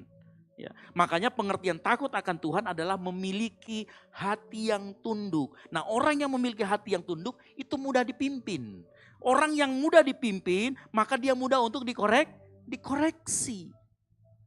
Kalau ini berlawanan dengan ego. Makanya dikatakan permulaan hikmat adalah takut akan Tuhan. Orang yang tunduk takut akan Tuhan, maka dia akan peroleh hikmat dari Tuhan. Kenapa? Hatinya mau diajarin. Tapi orang yang merasa dirinya benar, meskipun dia datang gereja, 1000 kali dalam setahun. Artinya berapa itu ya? Setiap ibadah dia ada terus. Tapi kalau dia tidak pernah bawa hatinya mau dikoreksi sama Tuhan, tidak pernah mau tunduk, dia tidak akan pernah dapat hikmat dari Tuhan. Makanya musuh terbesar, kok nggak berfungsi? Musuh hikmat bukan ketidaktahuan, melainkan keyakinan bahwa kita sudah tahu segalanya. Yang mengerti katakan amin. Makanya kita itu harus terus rendah hati. Nggak perlu kita tahu segalanya. Kita cukup minta hikmat sama Tuhan. Ya. Yang kedua, apa musuh terbesar dari hikmat? Yang kedua, musuh terbesar adalah emosional, amarah, impulsif. Sama-sama katakan emosional. Ya. Ini berbeda dari ego. Ini berbeda. Ya. Kalau ego kan membuat orang tidak mau terima hikmat karena dia tinggi hati. Maka Emosi yang tidak terkendali atau emosional membuat seseorang tidak mampu menggunakan hikmat yang sebenarnya dia sudah miliki. Kalau yang tadi dia tidak mau terima. Kalau yang ini dia punya, tetapi karena dia emosional, maka dia nggak bisa menggunakan itu. Banyak orang mengira bahwa lawan dari hikmat adalah kebodohan. Bukan. Ya. Orang bodoh seringkali bukan orang yang kurang pintar. Melainkan orang yang mampu kendalikan emosinya. Ya, berapa banyak orang. Makanya Pengkhotbah 7 ayat 9 berkata apa? Janganlah lekas marah dalam hati. Karena amarah menetap dalam dada orang bodoh. Orang yang dipimpin hikmat menaklukkan emosinya. Tetapi sebaliknya orang yang dipimpin emosi kehilangan hikmatnya. Ya. Makanya kadang-kadang Roh Kudus itu seringkali bekerja melalui pengingatan firman, dorongan untuk sabar, ajakan untuk mengampuni, teguran untuk lembut. Tetapi begitu emosi meledak, jeder, itu bisa lupa. Kita bisa lupa sepersekian detik kita lontarkan kata-kata yang menyakiti orang lain. Saya pernah melakukan itu. Dan mungkin sampai sekarang orang tersebut masih ingat dengan kata-kata apa yang saya sampaikan. Ya, harus hati-hati. Emosional. Dengar baik Bapak Ibu. Banyak keputusan buruk lahir bukan karena kurang pengetahuan. Tetapi kita terlalu emosi. Sehingga kata-kata kita bisa menyakiti orang lain. Perbuatan kita menyakiti orang lain. Bahaya. Makanya jangan jadi orang yang emosional. Ingat, ini bukan hanya emosi negatif. Saya selalu pesan begini. Pada saat kita terlalu senang atau terlalu sedih, jangan buat keputusan apapun. Tunggu hikmat Tuhan. Minta sama Tuhan. Kalau hari-hari ini kau bingung, minta sama Tuhan. Tuhan tolong bukakan. Tuhan tolong tunjukkan. Jalan mana yang harus aku pilih. Itu namanya. Datang kepada Tuhan. Tapi kalau kita emosional langsung kita bilang A, B, C. Perhatikan. Bisa salah.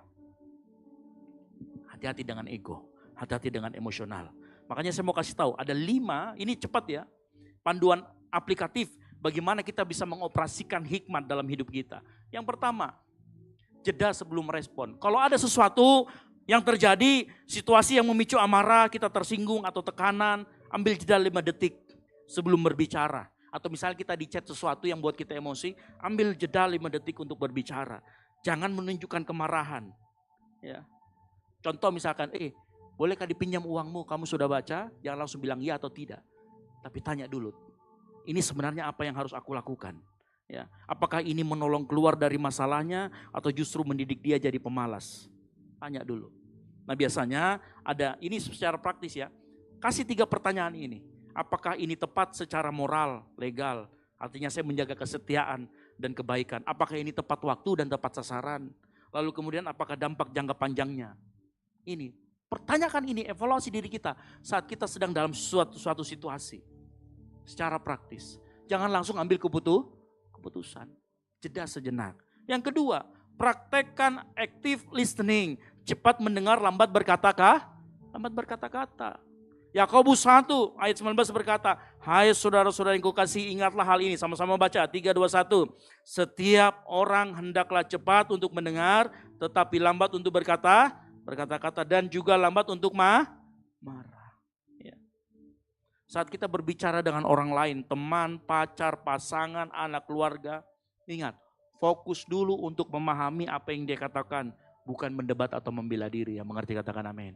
Karena lebih penting kita untuk memahami orang lain, ketimbang kita kemudian impulsif, reaktif sama orang lain. Ya. Biarkan orang lain selesaikan kalimatnya, jangan diinterupsi. Begitu kita sudah tahu akar masalahnya, keseluruhan masalahnya, lihat baik-baik, hikmat akan muncul. Nah, tapi kalau kita belum apa-apa, orang baru ngomong orang baru ngomong 1 kata, kita sudah 10 kata. Hikmat gak akan muncul.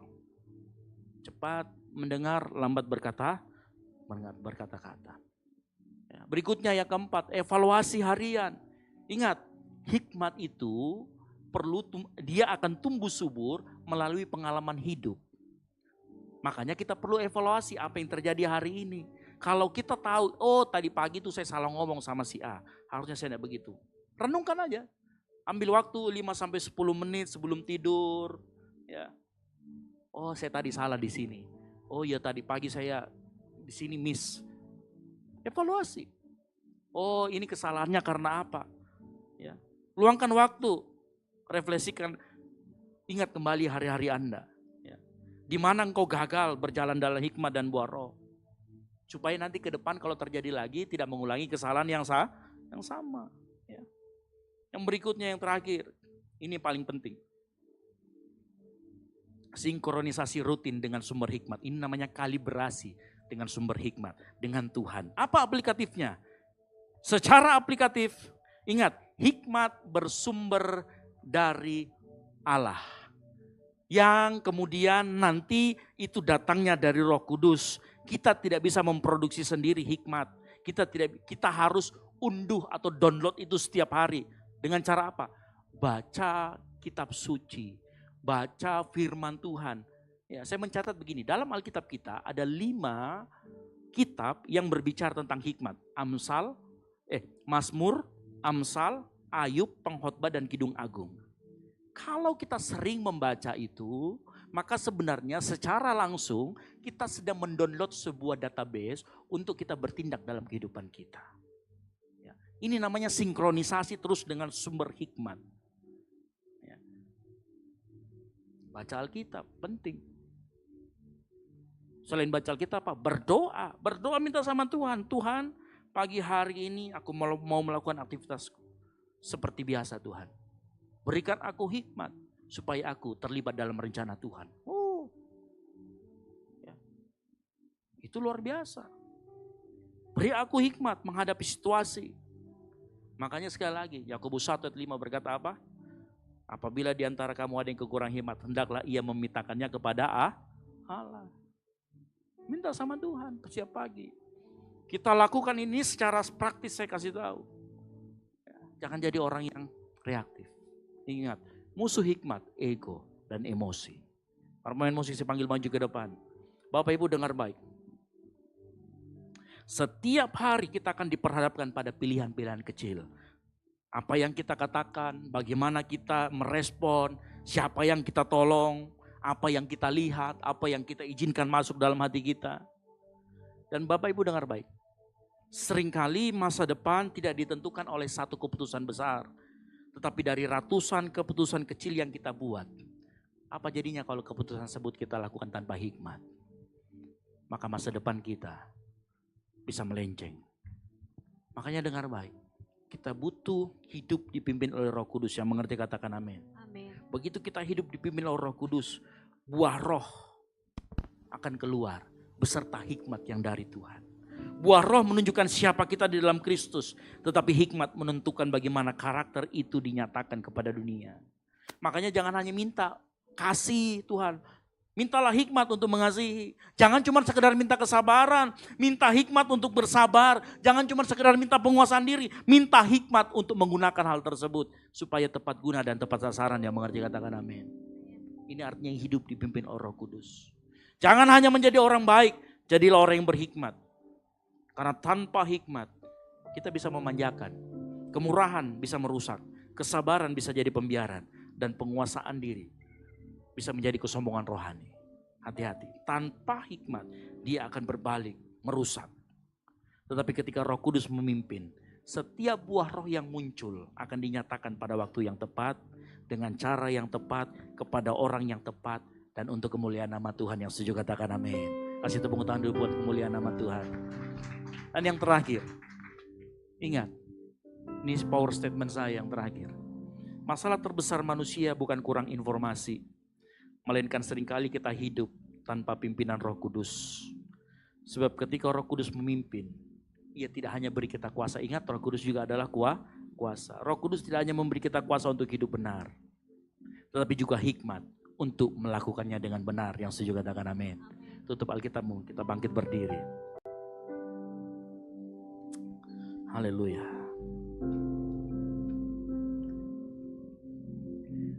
Yesus Tuhan ditinggikan, dimuliakan dan naik ke surga. Dia berikan Roh Kudusnya,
Dalam hidupnya ada Roh Kudus, tapi hidupnya tidak pernah mau dipimpin oleh Roh Kudus.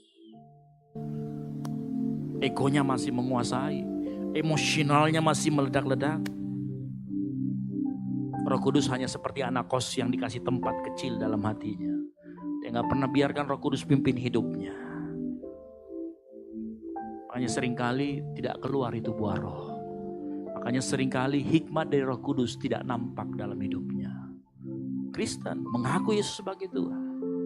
Maka malam hari ini saat engkau berkata, Allah Roh Kudus ubah hatiku. Itu kita sebenarnya sedang minta supaya Roh Kudus pimpin hidup kita. Yang mau katakan amin. Malam hari ini, sore hari ini, angkat kedua tanganmu. Sama-sama katakan, Allah Roh Kudus, jamah hatiku dengan urapanmu, rindu selalu dekat denganmu, singgah di hadirat. Sama-sama katakan, Allah Roh Kudus, Allah Roh Kudus, jamah hatiku dengan urapanmu, rindu selalu dekat denganmu.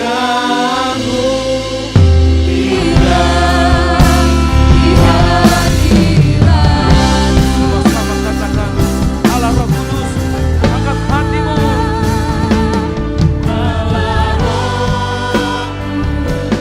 jamah hatiku dengan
kami mengucap syukur malam hari ini Kau memberikan kami Roh Kudus tinggal dalam hati kami. Kami tahu Tuhan mungkin seringkali kami mendukakan Roh Kudus, kami memadamkan Roh Kudus, sehingga buah roh dan hikmat dari Roh Kudus tidak keluar dalam hidup kami, sehingga hidup kami tidak memuliakan Tuhan. Malam hari ini saat kami berkata, ubah hati kami minta Roh Kudus pimpin hidup kami mulai saat ini, sehingga apa yang keluar dalam kehidupan kami tercermin karakter Kristus, sehingga orang melihat kehidupan kami adalah kehidupan yang Kristus jalani. Kami yakin dan percaya Tuhan malam hari ini melalui pemberitaan firman ini kami dibukakan kembali, kami disingkapkan kebenaran firman Tuhan. Bagaimana roh hikmat, Roh Kudus memimpin kehidupan kami.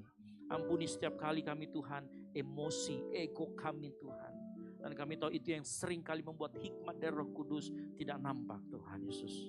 Ampuni kami dan bantu kami terus Roh Kudus menjalani kehidupan kami. Karena kami tahu tanpa Engkau, tanpa hikmat dari Roh Kudus, masa depan kami suram. Masa depan kami tidak nampak Tuhan. Tapi kalau dengan adanya Roh Kudus kami tahu kami berjalan di arah yang benar.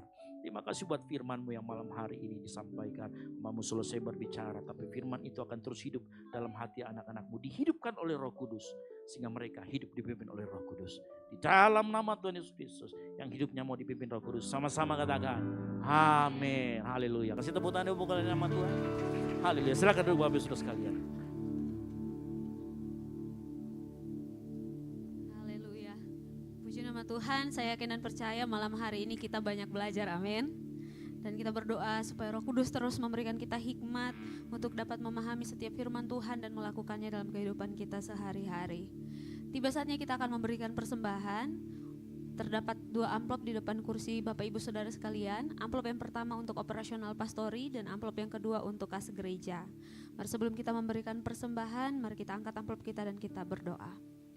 Terpujilah nama-Mu Tuhan, terima kasih banyak untuk jalannya ibadah ini Tuhan, terima kasih untuk firman-Mu, terima kasih telah menjaga kami sampai saat ini Tuhan. Tiba saatnya kami mau memberikan persembahan, biarlah apa yang kami berikan ini berkenan di hadapan Tuhan dan berguna bagi pelayanan di tempat ini, bagi pekerjaan Tuhan yang ada di gereja kami Tuhan. Terpujilah nama-Mu Bapa, kami siap memberi dengan penuh ungkapan syukur di dalam nama Tuhan Yesus, haleluya. Amin. Selamat memberi, Tuhan Yesus memberkati.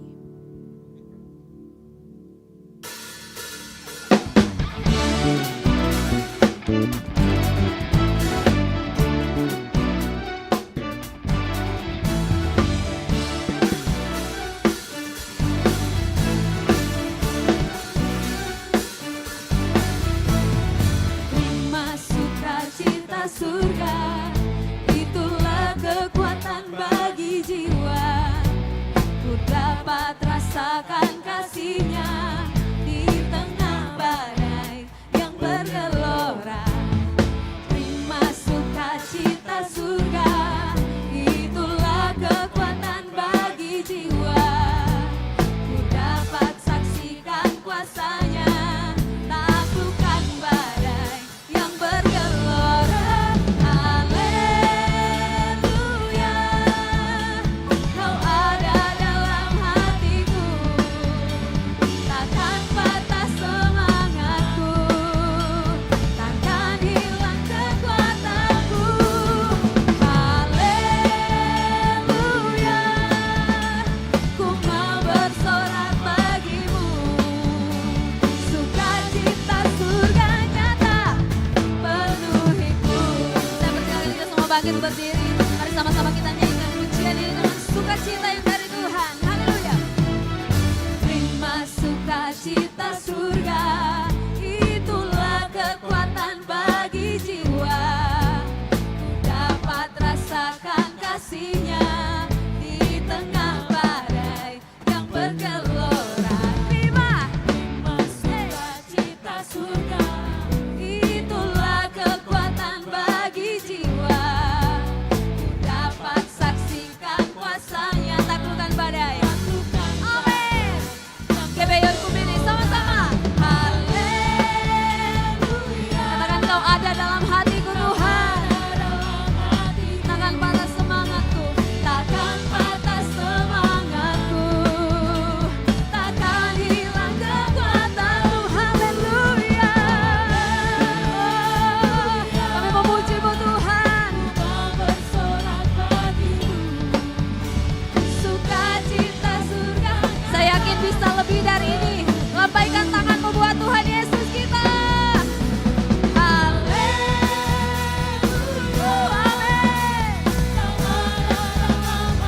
Apapun yang terjadi kami mau katakan takkan hilang. Amin. Haleluya, ku mau bersorak bagimu, sukacita surga nyata penuhiku. Sukacita surga nyata penuhiku. Oh, sukacita surga nyata penuhiku. Mari sama-sama kita sorakan haleluya. Tuhan Yesus baik. Berikan sorak-sorak bagi Tuhan Yesus kita. Haleluya. Tuhan Yesus memberkati setiap persembahan saudara. Silakan duduk kembali. Tiba saatnya kita akan mendengarkan informasi mengenai kegiatan gereja kita selama sepekan. Kepada pelayan multimedia kami persilakan. Shalom jemaat yang dikasihi Tuhan, berikut beberapa informasi kegiatan GBI Oikumene selama 1 minggu ke depan. Guna membangun komunitas yang sehat, GBI Oikumene mengadakan fun sport, olahraga bersama dengan jemaat Tuhan dan kaum muda sekalian. Berikut informasi yang tertera. Doa pelayan dan puasa akan diadakan pada hari Sabtu pukul 6 sore bertempat di gereja. Bagi saudara-saudari yang ingin mendapatkan dukungan doa, silakan menghubungi nomor berikut. Pondok Daud akan diadakan setiap hari Selasa dan Jumat pukul 3 sore bertempat di ruang sekolah minggu. Bagi jemaat Tuhan yang berkerinduan untuk didoakan, silakan mengisi form pokok doa yang telah disiapkan. Mari tetap saling menopang dalam doa-doa kita kepada Tuhan. Bagi saudara-saudari yang membutuhkan layanan konseling, penyerahan anak, dan pernikahan, silakan menghubungi nomor berikut. Baptisan akan diadakan pada minggu terakhir setiap 3 bulan sekali. Bagi saudara sekalian yang membutuhkan layanan baptisan, silakan menghubungi nomor berikut. Persembahan persepuluhan dan persembahan lainnya dapat ditransfer melalui rekening BCA dengan nomor 7993 111 777 atas nama GBI Oikumene. Jangan lupa untuk mencantumkan keterangan untuk setiap persembahan yang diberikan. Perpuluhan yang jemaat Tuhan berikan akan dipergunakan seluruhnya untuk pekerjaan Tuhan di tempat ini dan akan dilaporkan secara periodik serta terbuka kepada jemaat Tuhan sekalian. Bagi Bapak Ibu jemaat Tuhan dan saudara sekalian yang rindu untuk melayani Tuhan, silakan mengisi formulir dengan cara scan barcode berikut atau menghubungi nomor berikut. Mari memakai waktu dan talenta yang Tuhan beri bagi kemuliaan namanya. Demikian informasi mengenai kegiatan GBI Oikumene selama sepekan. Selamat hari Minggu, Tuhan Yesus memberkati. Shalom jemaat Tuhan. Mewakili Ibu Gembala dan segenap jemaat GBI Oikumene, kami menyambut Bapak Ibu jemaat Tuhan yang baru pertama kali bergabung beribadah bersama kami di tempat ini, baik itu simpatisan, bertamu, atau ingin berjemaat di tempat kami. Di sebelah kiri kanan ada teman Aser yang membawa formulir, boleh diambil dan diisi, nanti akan ditukarkan dengan souvenir gereja ketika kita selesai beribadah. Dan di tangan Aser juga ada tersedia formulir doa bagi jemaat Tuhan yang ingin didukung dalam doa, itu boleh diambil dan diisi juga, dan nanti kita dukung di dalam doa, yaitu di doa pondok menara doa Pondok Daud yang diadakan setiap hari Selasa dan hari Jumat jam 3 sore. Selanjutnya di depan jemaat Tuhan juga, di depan kursi ada barcode kecil, boleh Bapak Ibu scan. Di situ tersedia formulir untuk Bapak Ibu boleh bergabung bersama kami di tempat ini untuk melayani bersama. Jadi jemaat Tuhan yang ingin rindu untuk melayani di tempat ini, untuk bergabung di tempat ini, kita ada beberapa divisi pelayanan. Di barcode itu nanti ada linknya dan boleh Bapak Ibu lihat. Jadi mungkin ada panggilan di bagian divisi ini, bagian doa. Di sana ada banyak divisi-divisi pelayanan. Jadi nanti boleh diisi dan kita akan follow up. Mungkin pengumuman tambahan minggu ini demikian. Dan kita akan akhiri ibadah kita pada malam hari ini. Saya undang Bapak Ibu jemaat Tuhan untuk bangkit berdiri.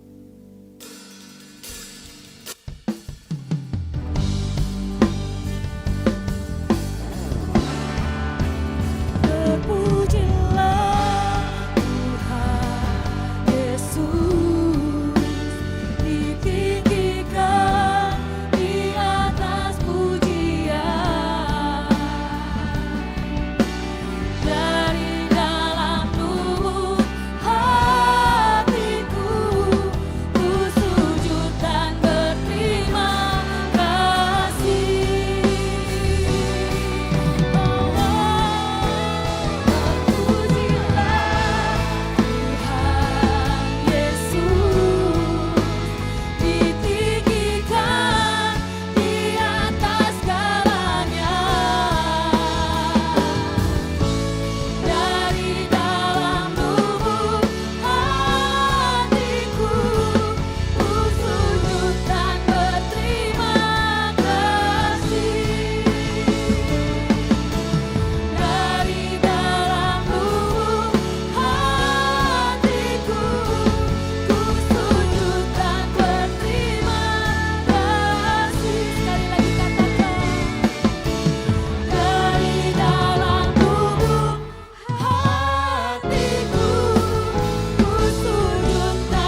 Bapak, kami mengucap syukur Tuhan, Tuhan selalu baik dalam hidup kami, Amin. bahwa kasih dan penyertaan-Mu selalu melingkupi kami, dan anugerah-Mu yang selalu menguatkan kami dalam setiap badai hidup kami Bapak, dalam pergumulan dan permasalahan hidup kami ya Bapak. Kami bersyukur sebab Tuhan selalu ada memberikan kasih-Nya dan penyertaan-Nya bagi kami. Terima kasih Tuhan, terima kasih malam yang indah ini. Kami telah menaikkan pujian penyembahan kami, syukur kami di hadapan-Mu ya Bapa. Kami telah mendengarkan kebenaran firman-Mu dan kami telah memberikan korban persembahan kami yang terbaik di hadapan-Mu ya Bapa.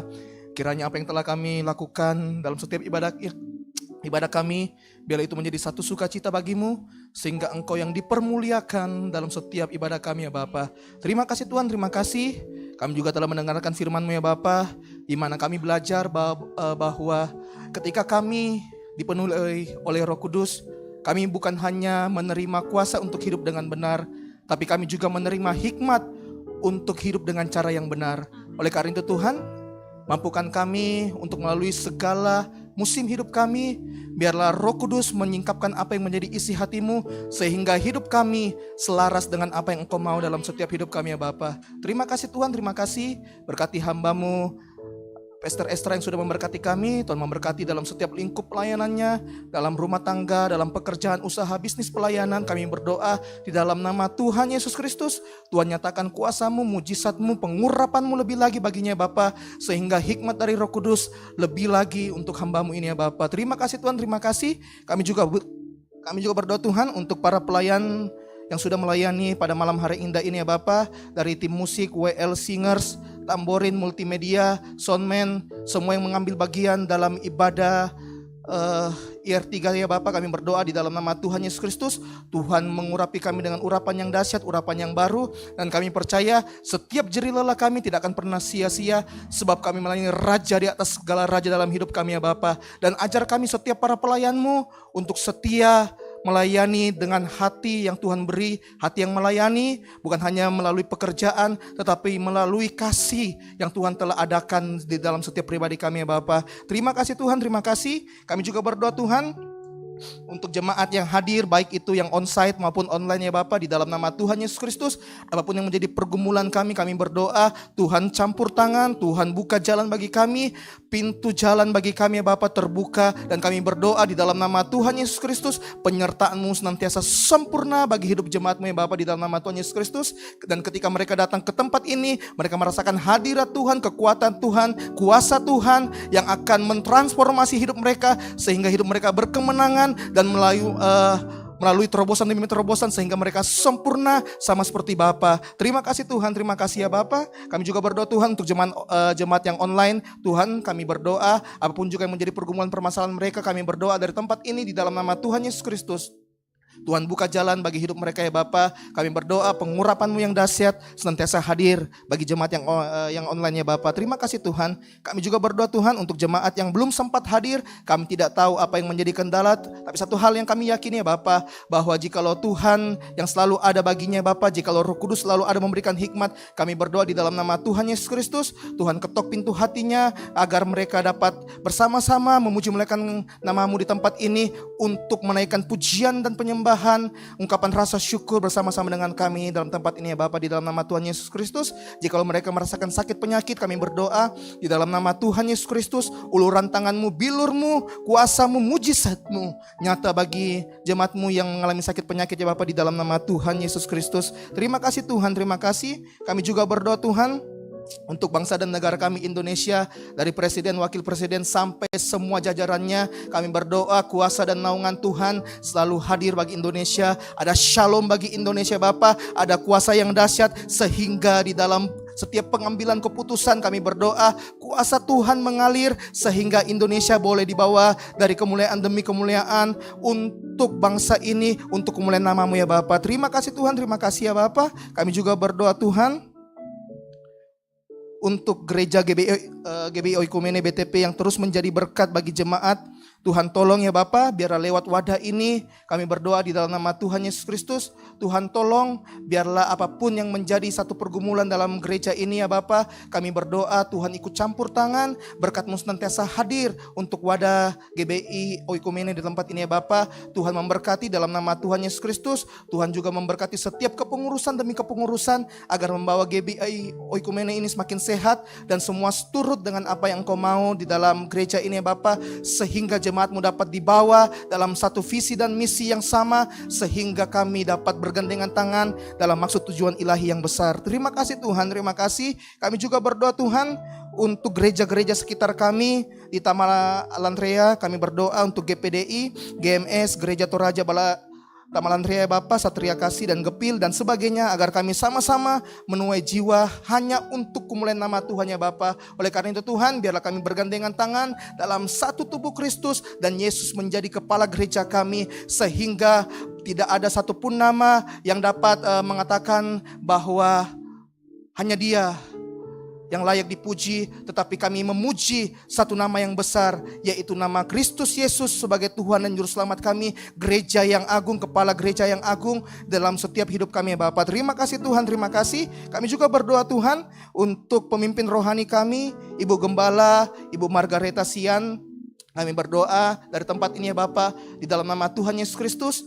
Dalam masa tuanya Tuhan tolong pegang kendali, berikan umur yang panjang, kesehatan yang maksimal, kesehatan yang prima baginya Bapa. Apapun juga yang menjadi sakit penyakit yang ia alami, kami berdoa di dalam nama Tuhan Yesus Kristus. Tuhan yang beri kesembuhan, Tuhan yang beri kuasa, mujizat pemulihan terjadi bagi Ibu Gembala ya Bapa, di dalam nama Tuhan Yesus Kristus. Tuhan Yesus Kristus. Kami juga berdoa Tuhan untuk Pastor Estra dan keluarga ya Bapa. Tuhan memberkati dari istri dan anak ya Bapa, dalam nama Tuhan Yesus Kristus. Tuhan pakai semua keluarga ini ya Bapa untuk menjadi satu teladan bagi kami, sehingga lewat mereka ya Bapa ada kasih yang senantiasa hadir, sehingga kami dapat mempraktekkan dalam setiap keseharian kami. Apapun juga menjadi pergumulan dari keluarga ini ya Bapa, kami berdoa Tuhan pegang kendali, Tuhan buka jalan, berkat-Mu senantiasa hadir bagi keluarga ini ya Bapa. Terima kasih Tuhan, terima kasih untuk Ibu Debbie ya Bapa, sebagai penolong, sebagai ibu rumah tangga. Kami berdoa Tuhan terus memberkati hamba-Mu ini ya Bapa. Tuhan terus menjaga dan menaungi apapun juga yang menjadi satu kerinduannya. Kami berdoa Tuhan buka jalan di dalam nama Tuhan Yesus Kristus. Berkat-Mu senantiasa hadir untuk anak Dev ya Bapa. Tuhan tolong anak-Mu ini ya Bapa, biarlah ada percepatan yang signifikan yang dapat kami lihat, sehingga ada kuasa Tuhan, pemulihan Tuhan, kesembuhan daripada Tuhan terjadi buat anak Dev ya Bapa, sehingga apapun yang menjadi perpanjangan tangan Tuhan, baik melalui obat, baik melalui makanan, baik melalui minuman, baik dari sekeliling yang Dev temui ya Bapa, kami berdoa di dalam nama Tuhan Yesus Kristus, biarlah Tuhan yang pegang kendali, Tuhan pakai semuanya itu untuk menyembuhkan Dev ya Bapa, di dalam nama Tuhan Yesus Kristus. Tak lupa juga Tuhan, kami berdoa untuk Pastor Peter dan keluarga ya Bapa, yang dimana beberapa hari yang lalu kami melihat ya Bapa, Engkau izinkan Pastor Peter dan istri mengalami satu insiden kecelakaan ya Bapa. Oleh karena itu Tuhan, kami berdoa dari tempat ini, kami mengangkat tangan kami di dalam nama Tuhan Yesus Kristus. Tuhan menyembuhkan setiap luka yang sakit, setiap balutan yang di dalam kasat mata yang tidak kami lihat, apapun ya Bapa, di dalam nama Tuhan Yesus Kristus, kami berdoa kuasa naungan tari Tuhan, bilur Tuhan menyembuhkannya Bapa. Oleh karena itu Tuhan, untuk istri dari Pastor Peter, yakni Ibu Glory, Tuhan memberkati dalam nama Tuhan Yesus Kristus.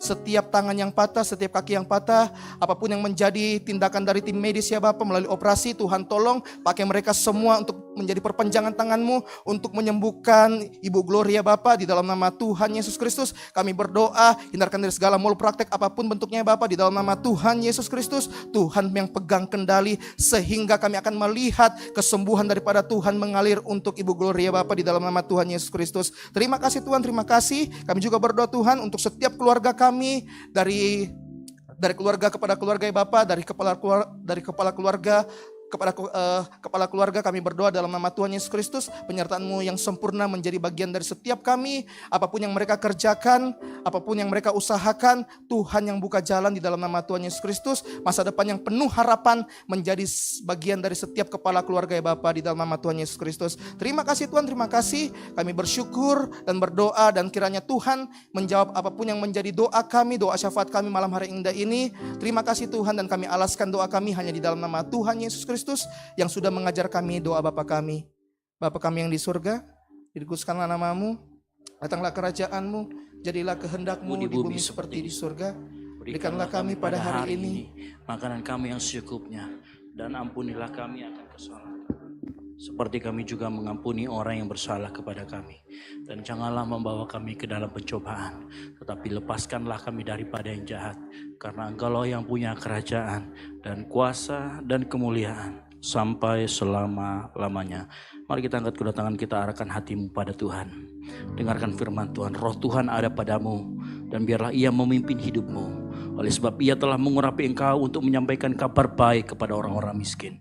Dan Tuhan telah mengutus engkau untuk memberitakan pembebasan kepada orang-orang tawanan, dan penglihatan bagi orang-orang buta, dan untuk membebaskan orang-orang yang tertindas. Oleh karena itu malam hari ini, pulanglah dan carilah terang sehingga Injil diberitakan melalui hidupmu. Dan biarlah anugerah dari Allah Bapa, keselamatan di dalam Kristus Yesus, dan penyertaan yang manis oleh Roh Kudus menyertai kita semua. Mulai dari saat ini sampai dengan Maranatha, Tuhan Yesus datang kembali menjemput kita semua di awan-awan permai. Karena bagi Dialah segala kemuliaan sampai selama-lamanya.